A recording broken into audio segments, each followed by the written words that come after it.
काफ़ी थोड़े अगेंस्ट हो आप एंटीबायोटिक्स के। तो मैं एंटीबायोटिक्स के अगेंस्ट नहीं हूँ, मैं हर चीज़ के लिए एंटीबायोटिक लेने के डेफिनेटली अगेंस्ट। तो घर घर में इंडिया में तो हर कोई चलो एंटीबायोटिक्स का ट्रीटमेंट स्टार्ट कर दो, 2 दिन फीवर आया एंटीबायोटिक डाल दो। हाँ, तो नॉट थोड़ा राइट, गला खराब हो रहा है एंटीबायोटिक देना बिल्कुल start not right, not right. 70 to 80% data है, मतलब वर्ल्ड वाइड अवेलेबल है, गूगल कर लो, एविडेंस बेस्ड मेडिसिन के सॉफ्टवेयर हैं, अप टू डेट है, पबमेड है, सब पे अवेलेबल है। 70 से 80% गले खराब सीजनल फ्लू होते हैं, इन्फ्लुएंजा से कॉज होते हैं, रियो वायरस से कॉज होते हैं।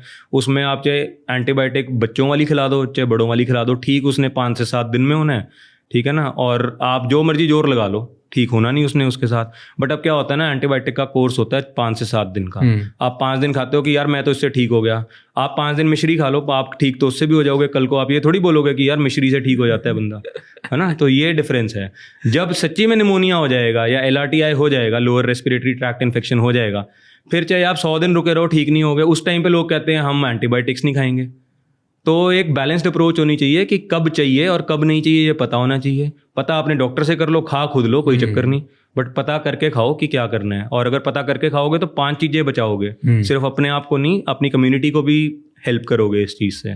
तो इसीलिए मैं उस चीज़ के फेवर में नहीं हूँ, not against but not in favour. Not in favour, fair. क्योंकि यू नो मैं जितना पढ़ता था तो मैं other side of the balance पे पहुंच चुका हूँ एंटीबायोटिक के, कि मुझे डर लगता है, मुझे चाहिए ही नहीं एंटीबायोटिक्स, मुझे चाहिए ही नहीं। क्योंकि मैंने ना इतना पढ़ लिया इसके बारे में, और इतने सारे डॉक्टर्स ने इतनी सारी रिसर्चेस पढ़ ली कि एंटीबायोटिक रेजिस्टेंस क्या होते जा रहा है। तो ऐसा हो गया कि जो हर थोड़ी थोड़ी चीज़ों के लिए एंटीबायोटिक्स ले रहे हैं, उन्हें एंटीबायोटिक रेजिस्टेंस हो जाता है, मतलब बाद में कभी कोई एंटीबायोटिक काम ही नहीं करती। Exactly. तो अगर मेरे को कोई बड़ी बीमारी हुई, उस दिन काम नहीं हुआ, तो इसकी वजह से मैं छोटे जो दर्द होते हैं गले वले की या कोई प्रॉब्लम होती है, मैं दूर रहता हूँ। बेसिकली क्या होता है ना, एक नेचुरल हिस्ट्री ऑफ डिजीज होती है। नेचुरल हिस्ट्री का मतलब क्या होता है कि कैसे डिजीज होगा, कैसे वो आपकी बॉडी पे एक्ट करेगा, कैसे बॉडी रिस्पॉन्ड करेगी, और कैसे वो क्लियर होगा या क्रॉनिक हो जाएगा।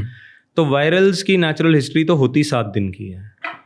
तो वो आएगा, 2-3 दिन बुखार करेगा, फिर गला खराब करेगा, फिर आपको नोज ब्लॉक होएगा, रनिंग नोज होएगा, फिर आप ठीक हो जाओगे। अब आप एंटीबायोटिक तीसरे दिन पे शुरू कर दोगे तो भी 7वें दिन ठीक होगे, पहले दिन कर दोगे तो भी 7वें दिन ठीक होगे, नहीं करोगे तो भी 7वें दिन पे ठीक होगे। अब आप देख लो कि आपने कैसे ठीक होना है। अब आप कैसे देख सकते हो, क्योंकि आपको पता नहीं है ना। तो उसके लिए आप जाते हो, जब आप जाते हो you are well within your range to ask कि सर आपको क्या लग रहा है। इतनी नॉलेज तो सभी को है, वायरल बैक्टीरियल तो कोविड ने सबको बता दिया है कि क्या होता है ना।